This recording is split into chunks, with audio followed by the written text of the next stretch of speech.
there's a moment in the first half, you guys get down, I think it was 22-15. They're getting a little bit of a groove. You guys take a timeout, and then you get a bucket and stop. Jackson gets that three. Take me through that sequence and what were the conversations in that timeout before that? I want to say it started in the hotel. I kind of told the guys, have your brother back.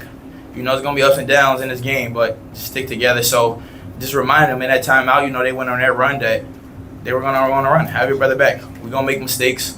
We went out, we got stops, and we ran and kind of got easy buckets. What are you guys learning about each other and this team as you guys go through the Arkansas game, now Kentucky, now this? What are you figuring out that you guys have right now? I think a lot of veteran leadership. I think a lot of these guys, we kind of played in big games last year, I'll say. So it kind of helped us kind of going into this year. We had already 3, top 25, I think, opponents. So just being able to play those opponents from last year. So just helping the new guys and the young guys, trying to teach them how to win. Carson, you guys now overwhelmed a couple pretty highly thought of opponents here. What's sort of the common theme and why is that happening?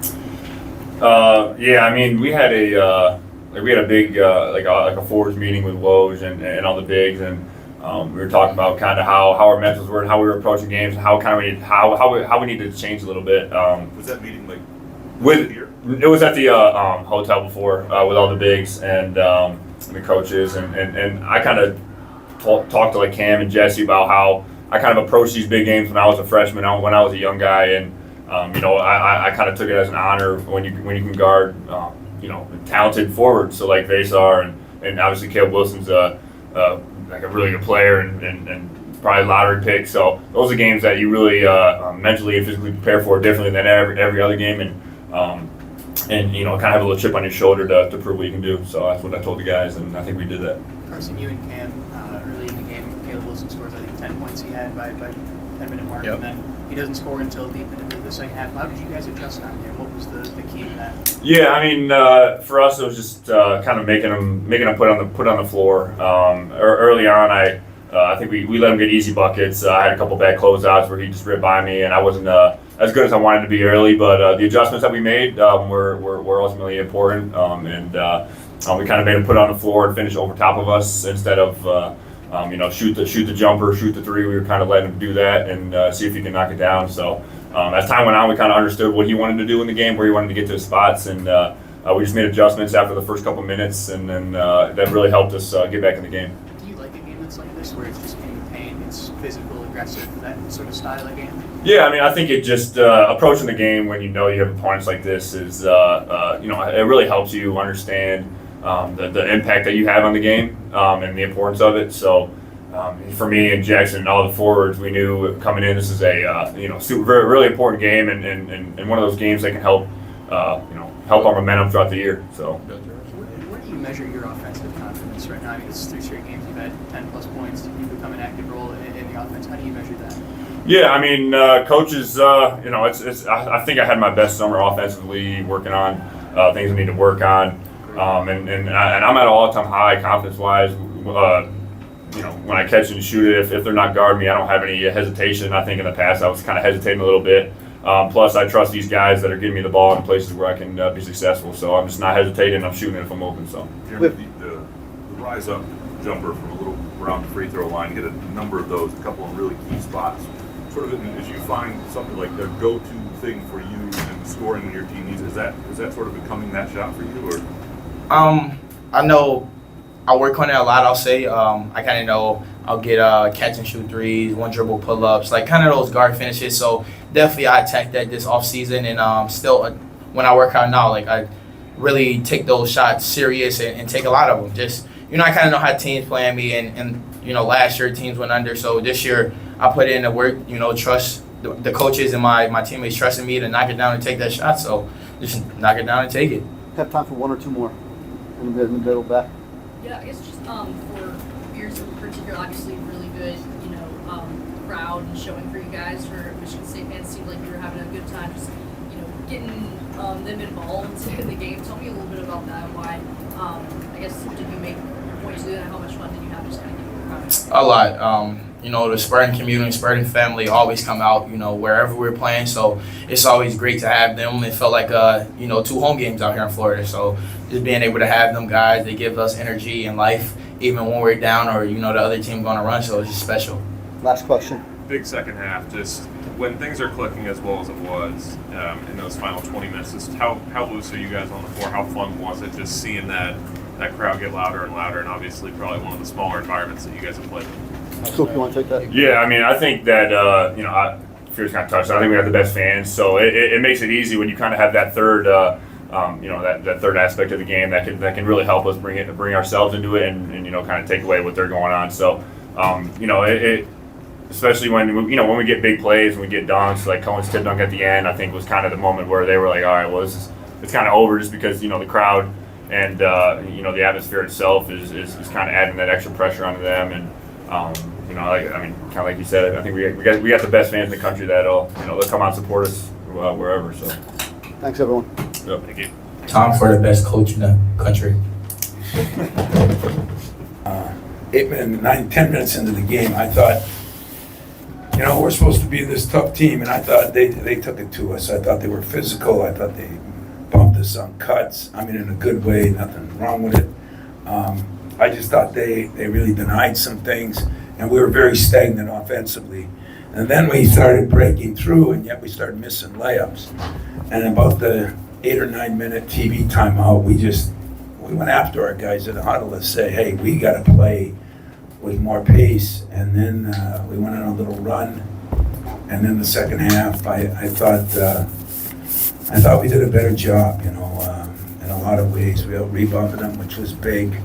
I thought we did a decent job on Wilson. I think he's one of the best players I've seen. That spin move dunk. Where I'm from, you don't ever see those things, but that was amazing. And I thought we did a decent job on the big guy too. If you really look at it, we didn't give up a lot. We said what would beat us would be fouling too much, rebounding, and not letting them get open threes. I don't know what they got to the line. 12 to 17. 12 to 17, they averaged 29 free throw attempts. So that was good. And just in general, the crowd was unbelievable for us. People ask me why we had such a good crowd, and I want to say it's because we have great loyal fans, but so does North Carolina. But when you're in North Carolina, the weather's pretty nice right now. When you're in Michigan, I think we got 8 inches of snow. So people wanted to come south, and I appreciate the job they did for us. Tom, with the first half, obviously you're down going into that timeout. You guys respond out of that. The second half, they get it down to 1 shot. You respond out of that. That sort of ability for your team to respond, where can that take you? Well, it can take us a lot, but we got a lot of work. We're getting better, but we're still struggling at the 2. I'm just going to say it publicly and privately, and because it's fact. And both to score it and to defend it, and that bothers me a little bit. I don't know. I'm going to bring my glasses in here. I don't know how many Jeremy end up with. 19 and 7. 19 and 7 assists. But tonight, the importance of Jeremy, he was better defensively, and he was really, really, really good running my team. He handled it like a true point guard. And that's more encouraging to me than him making shots. Because if he does that, that's what will carry us through. We still have moments where we go in droughts. We still have moments where our offense got a little bit shaky, and we don't have a go-to guy right now offensively. And it's that woman's fault, because her superstar that I had was the guy that I could really go to, and he's at the next level right now. But we are lacking. Is he looking? Hi, Jace. Love you, man. Appreciate both of you. But those are the kind of players, somebody's got to evolve into that kind of player where you have somebody at the shot clock. Jeremy did a much better job tonight of it. We need a couple more guys to step up. Good job. Carson Cooper last year, we saw him defensively have some key moments throughout last year's team, but even before then. But the offensive job he's done the past 3 games, and the way he can factor in consistently there, what can that do for you guys to have that depth? Well, this league has changed again. There's more good big men in the league now. Remember, it was almost going so small, and then all of a sudden, paint gets that mountain man, Edie, and it's kind of changed the face of things, and there's more good big men in the league now, so you have to have guys that can defend it. You got to be able to throw the ball inside and get to the free throw line that way. I thought Coop did a great job, but I do think he is a good defender.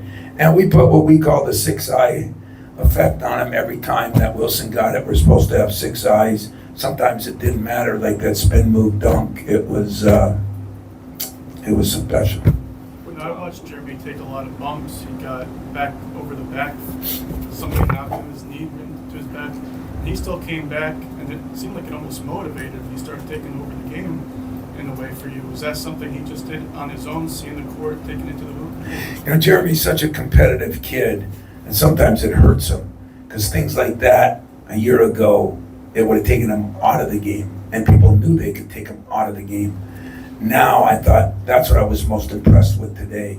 He handled that, he built on it. He came over to me, a couple times he was a little, and he right away that was his best all-around game, and bagged the points he scored. He did everything you could ask of a point guard, leading us, getting us in the right situations, and guarding pretty good too. Ram. I want to ask you about Cam Ward.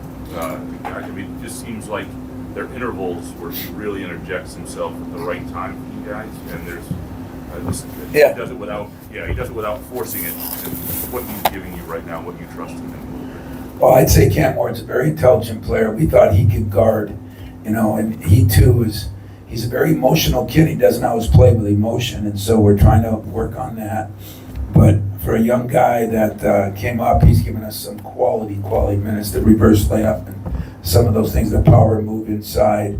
And he can guard, he's strong, he's tough, he's very intelligent. So he's got a bright future for him, and I'm just lucky I got him.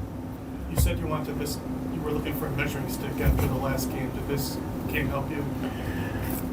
It helped me, yeah, it helped me. I'm a big proponent of this with the craziness of college basketball and people coming and going.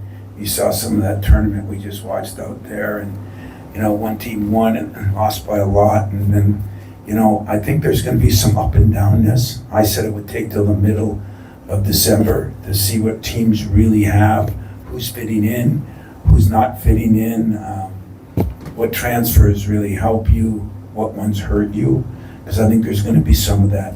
So I think we're making progress, and that's kind of what you want to do right now. You want to get better every game, and when you have measuring sticks against the 3 teams that we had, and then being able to bounce back and play lesser opponents.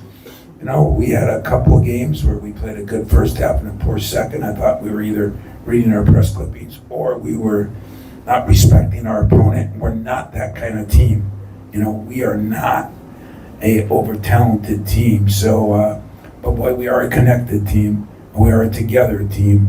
We're a fairly tough team. And when those things come together, special things can happen. You talked a couple of times about the transfers and the different rules in the last press conference. Is there anything that you would suggest if you were in charge of rules that this is one thing that the league could do that would, you think, make it better for the way you see the game as far as the transfers and the money and everything? You're recording this? Are you? Yes. How much time is on that recorder? I got time. I don't. So I won't answer that question, but the truth of the matter is I got many of things that I would change. I listened to Nick Saban on game day, and he has some good ideas. I think some coaches that have retired had some good ideas. I just look at the only thing. Oh, good, that was better. They cut me off. The only thing I will say is I just want everybody to know I'm all for guys making money. I'm not for the transfer. I'm not for these rules. I'm not for tampering. And I think in the end of the day, there's going to be some sad kids that have nowhere to go. Jason Richardson's in my locker room right now. There is nothing in the world better than your former players coming back. Some of these guys are going to have no place to come back to. So I got a million things, but I'm not going to let myself or you, not that you did it, because I'm usually the critical one, interrupt this great victory for us. But there's a lot of work to be done by the powers to be, and most of those powers are the adults, not the kids. All right, we got 3 more starting with Connor here and here. Tom, you called it a schedule for Paladin back in the beginning of the season. Yeah. Did you think you'd get through 3 games without getting burned? Hell no. You know me better than that. I mean, not only am I a little bit pessimistic, but I'm realistic.